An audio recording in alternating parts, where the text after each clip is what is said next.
The Echo Swamps would be a good hiding place. The portal's in the southeast.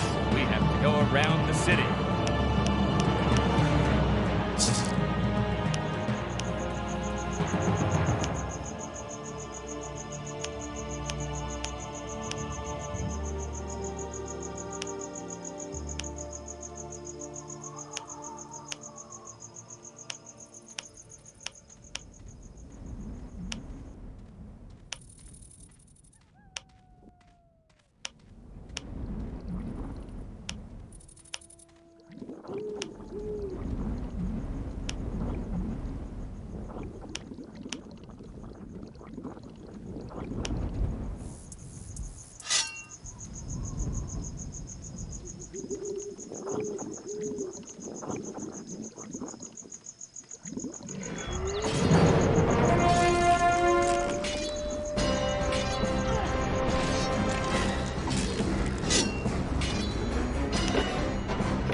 Wait!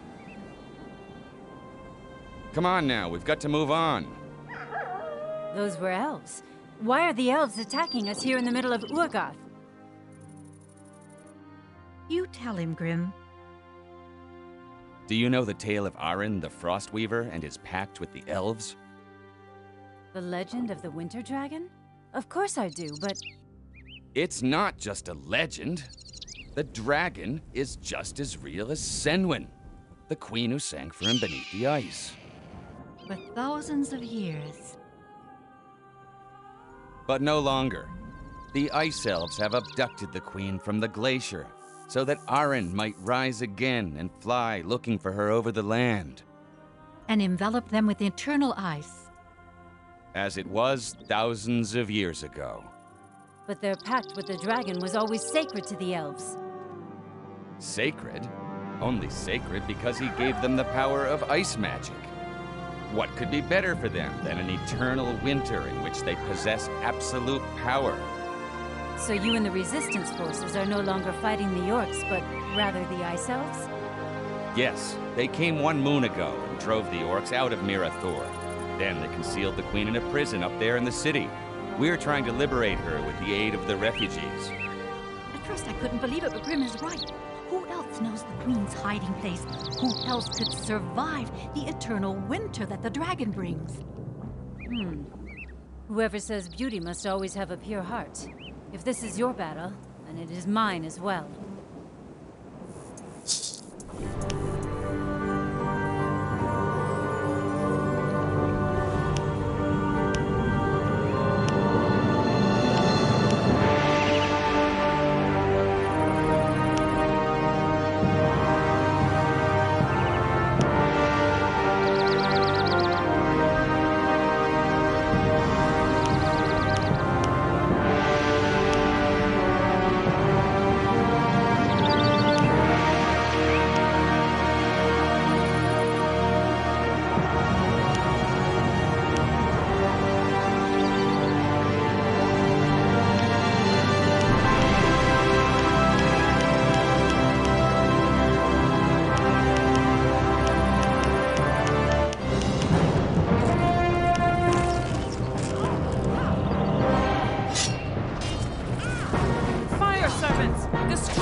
Revolting amphibian! Repugnant murderous toad! Are you talking to me? Stinking slime crawler! Disgusting freak frog! What in the world are you talking about? The Wumpus! A giant poisonous toad devoured my brother! You mean the animal whose tongue I tore out? The tongue of the Wumpus! My brother is avenged! At last! Take this as a reward!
The gate to the Crimson Empire. The orcs always kept it locked. Even they are afraid of the Imperials. We believe the White Priestess now has the key to the gate.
Thur servants! Destroy them!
You're always welcome here, friend. What do you know about Grim and Lena? Me? Nothing. I'm just an old man. I'm not interested in those things anymore. I mean about their origin and their history. Oh, I see. Back then, Lena came to us with Dunnan and Rewis. She was initiated in magic by the Ice Elves, and she met the two Rune warriors there. She's a good girl, and her heart's in the right place. That Grim must be an old acquaintance of hers, like you. He came to us one day after the Ice Elves had captured the city. Lena arranged for him to live with us. And since that day, he has taken over the leadership more and more. I think he's a little too hot-headed, but Lena and the others like that. Do you know the saga of the Winter Dragon? Ha! Who doesn't know it? Tell it to me again. The Winter Dragon.